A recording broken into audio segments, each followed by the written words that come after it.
Assalomu alaykum. Bugungi videomizda asosan Azu haqida gaplashamiz. Ya'ni bu tezkor xotira hisoblanadi. Bu tezkor xotiramiz kompyuterimizni tezligini oshirib beradi. Qo'limdagi 16 GB lik Azu, agarda siz kompyuteringizni yana ham kuchli bo'lishini xohlasangiz, 2 GB yoki 4 GB o'zidan yoki 16 GB o'zidan foydalanmasdan siz professional plata olib, toshni ham eng so'ngilaridan qo'yib, Azuingizni misol uchun 16 GB dan 4 ta qo'yib qo'ysangiz bo'ladi. 4 ta tushadigan professional plata olib turib, 4 ta Azu 16 GB qo'ysangiz ham bo'ladi. Xohlasangiz 32 likdan 4 ta qo'ysangiz bo'ladi. Shunaqa qilib kompyuteringizni tezligini yana ham oshirsangiz bo'ladi.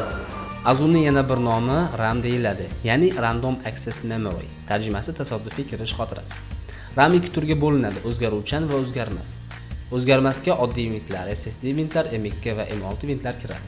Bu turdagi RAMlardan kompyuter o'chib yonsa ham ma'lumotlar saqlanib qoladi.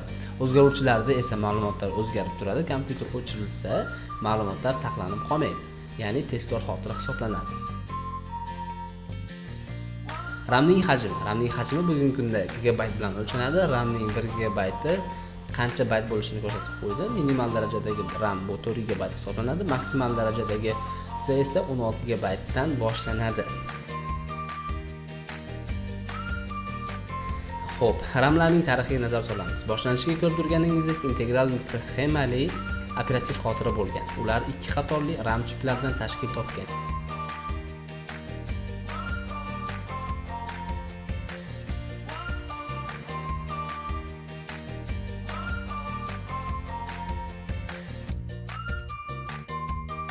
Keyin esa ularning ko'rinishi o'zgargan. Birinchi nomi ingliz tilida SIP bo'lgan.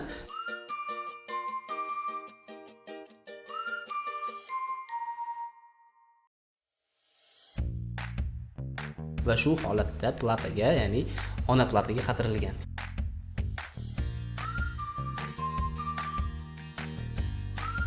Keyingisi biroz o'zgargan, nomi esa SIM bo'lgan va tag qismini olib tashlashgan.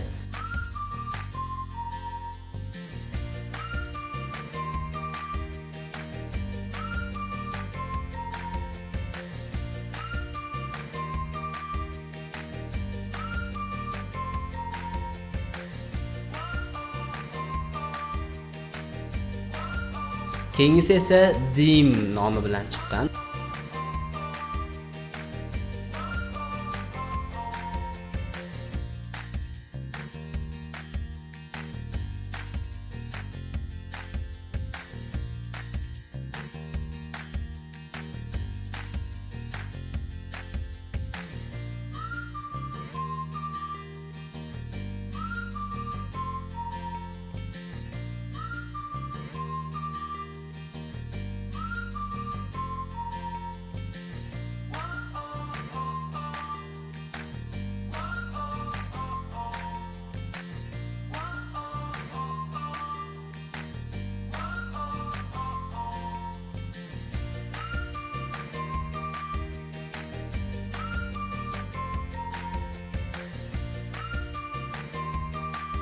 Notebooklar uchun esa DIMMning kichik shakllari ishlab chiqilgan.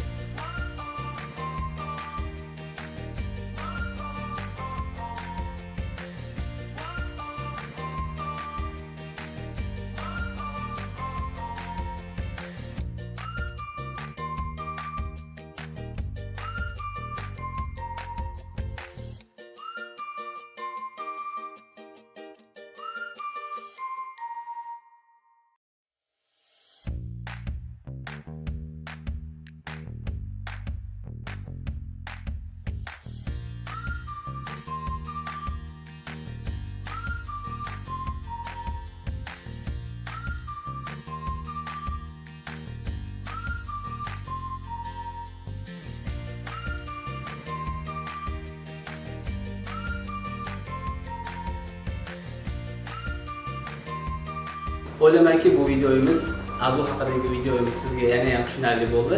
Keyingi videolarimizda ko'rishguncha xayr.